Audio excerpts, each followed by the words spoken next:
Ooh, that looks tasty. Welcome folks, today the Hungry Gamer is back with another mini preview, and today we are talking about Cysmic. Now, this is a mini preview because it don't fit. I don't know what to tell you, I literally cannot fit it on my table right over there because, well, it's a huge game, and the board itself pretty much fills the whole table.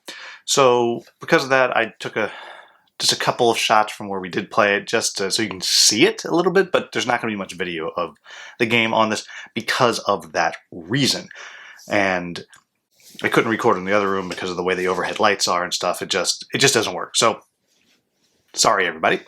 Anyhow, Cysmic, and also I need to say that what you are seeing is a prototype version, handmade prototype. Now, what Cysmic is it is a troops on the map style game where you are all on this planet and you have terraformed the planet way too hard and it is literally falling apart.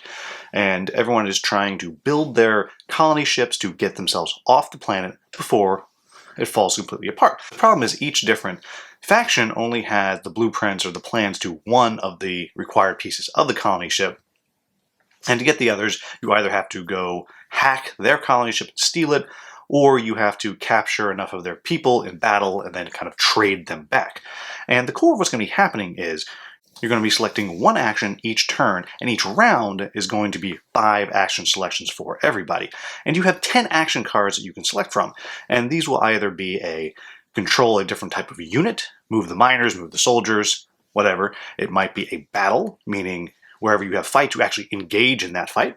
It might be an upgrade where you turn a soldier into a power mech or a miner into a harvester. It might be a negotiate where you're trading your soldiers that you've captured back for blueprints, and so on and so on. Also in there is the launch your colony ship thing as well. But that's kind of the core of what's going on there.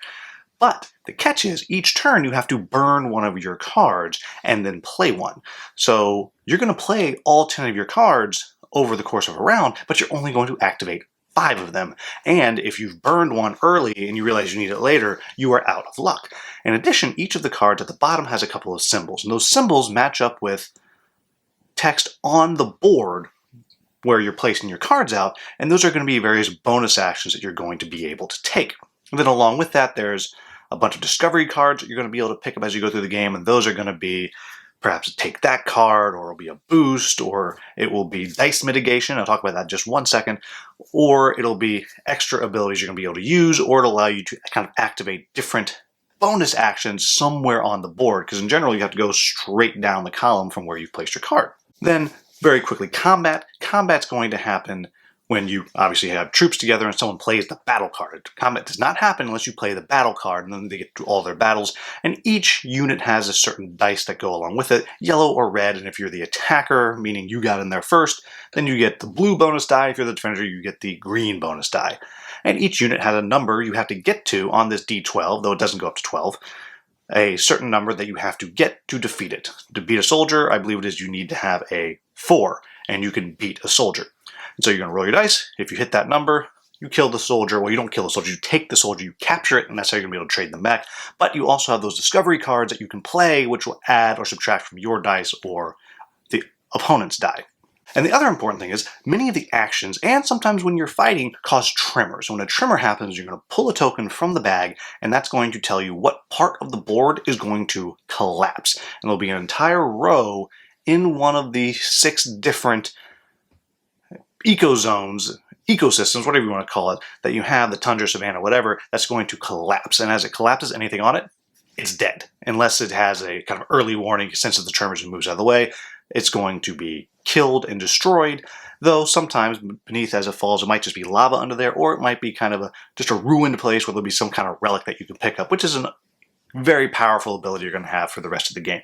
And you're playing around and around until either somebody completes their colony ship, gets their people back onto the colony ship, though you can potentially leave some people behind, and if you're doing that, it kind of has a legacy campaign as you start with less units next game, and then you're going to launch. And the first person to launch is going to win. There's also the outside possibility that the entire planet collapses. The from what I saw when we've played, it seems highly unlikely, but in theory it could happen that all the spaces collapse before anyone gets away and then everybody just loses. Again, it seems highly unlikely, but it is possible. So, what do I like about this game? The first thing is, it looks really great on the table. I mean, it does look really cool. There's a great toy factor here. The minis look cool. The board looks cool. It looks fantastic. It's just neat to have out there.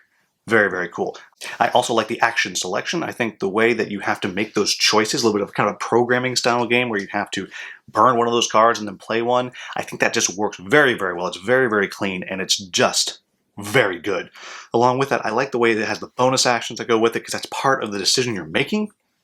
Do I want to move this guy now? Kind of, but if I use this other card that has the symbol that I need to activate this one particular bonus action, which is really, really good for me right now, all of that, I think, is actually pretty darn inspired the way that works. Love that. I also really enjoy how all of the factions are grossly overpowered. Grossly overpowered. And of course, it means none of them are really overpowered. But I think that really, for me, is the best way to do different factions in a game like this. Just they're really overpowered. And that really gives you kind of something to lean into. It really changes up the dynamics. And so I think that also works really, really well. And now, last thing I'll say is, it's possible, I'm actually going to talk about this a little bit in my quibbles too, but it's possible for this game to be very quick. So when we first learned it, we played 4 people, and we played on TTS, and we were learning the game, and it took us, I don't know, 3 hours, 3.5 hours. It was a long, long time for us to get through the game. But when we played again, and it was only 3 players, but in meat space, and we decided we're gonna play for speed. We're gonna see how quick we can do this. I mean, we were done in like 1 hour and 10 minutes. I mean, this game can really, really cook. And I think that is kind of where this game shines, is when it's really going quickly. And then the last thing I'll say is I actually enjoy the combat system. I think it's actually pretty darn clever the way that works. And it's also very easy to get around the board. You can kind of walk off one side of the board and show up on any other side of the board. And the way each unit has certain dice, and you can't really kill a power mech unless you have multiple units attacking it. I think all of that is actually pretty darn clever, and it works pretty well. Though, again, I have one more thing to say about that into the quibbles. So, what are my quibbles with the game? Well, the first one is, it's just so big. It's massive. It's just this massive, massive game. And like I said, I literally cannot play it in my game room. And that's... Now, like I said, it looks great. I mean, it is a showpiece. But if you're someone that has a small table or small room like me, you're not going to be able to play it. And so that is something to keep in mind. Really check out, how big is this game? Can you fit it on your table? The next thing I'll say is, there is a ton of text. The designer, when he was teaching it to us, he said, well, all the rules are on the board, and that's pretty much true. I mean, there's a couple things that we went to the rule book to clarify when we were playing on our own, but because all the rules are on the board, it's covered in text. It's not iconography. It is, for the most part, there's a little bit, but it's covered in text everywhere. And so it's a lot of stuff you have to read, and it's a little bit busy, and so something to keep in mind. That's there. That might not be this type of style you like. I can go either way on it, but it's a lot of text, and that's also probably why it's also so big. The next thing I'll say is, I did find that if you are playing a game that goes a little bit quicker, the danger of the planet collapsing is lessened. And part of that also, I think, is because we were playing a lower player count game, and so you just get the tremors less often. But when we played the big game, the longer game, towards the end, there was huge swaths of the planet that were gone, and you really started to feel the tension. But if you're playing a quicker game, you don't really necessarily get that tension of the planet collapsing, which, again, is good or bad, depending on your perspective. Same thing I'm going to say with the combat. It is good or bad, depending on your perspective, because it is whoever starts the fight, not engages, because whoever engages the fight gets to put a little token there, and they get the more powerful kind of attack die. They get to roll, but whoever plays the battle card gets to do the combat. And what that means is, because combat is I go, you go, I go, you go, you can just wipe somebody off the board, even if they initiated the attack, but you played the card. Now, again, that didn't bother me. I actually kind of liked that. I thought it was interesting, but I do know some of the people I played with found it frustrating because they kept engaging attacks, and they kept not getting to fight at all because they kept losing. Now, again, like with the whole planet collapsing, the odds of that happening are low, but they can happen. And I know a lot of people really like the idea of simultaneous combat. I don't know that it needs it, but just something to keep in mind. That is how this combat works. And then the only other thing that I'm going to bring up here, and again, this did not bother me. I actually thought it worked pretty well myself, was within all of the discovery cards, there's a fair amount of take that style cards. You're going to mess up what somebody's playing. You're going to move cards around that they have. You're going to take cards away from them. You're going to cancel what they're doing, and so on and so on and so on. Even down to you're going to play a card which is going to reduce their dice. There's a lot of take that in there. And I actually found it kind of fun and silly and wacky, like, that kind of thing. However, there are a lot of people that really don't like take that. So there is some take that in this game. So there you have it, folks. That is Cysmic. I think there's a lot of exceedingly clever ideas in this game. And I'm hoping that as the game continues to develop, there's a little bit maybe of increasing that tension, perhaps a little bit of reducing the size of the game would be good for me. So, it could be played somewhere.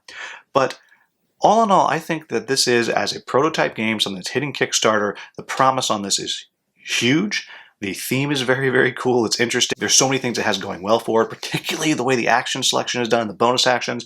I think it's a very promising game. I think just make sure if you're into this style of game, make sure you can fit it on your table, and then just check out the rules. Hopefully there will be a playthrough. You can check that out as well, just to kind of get a good vibe for it. But it's a promising game, and I'm glad that I got a chance to play it. So, as always, if you found this video useful, please like, subscribe, share, and consider joining the channel membership program. There's a link to that down in the description, or if you're on a computer, just a little join button down there. As always, thank you so much for watching. Have a wonderful, wonderful day.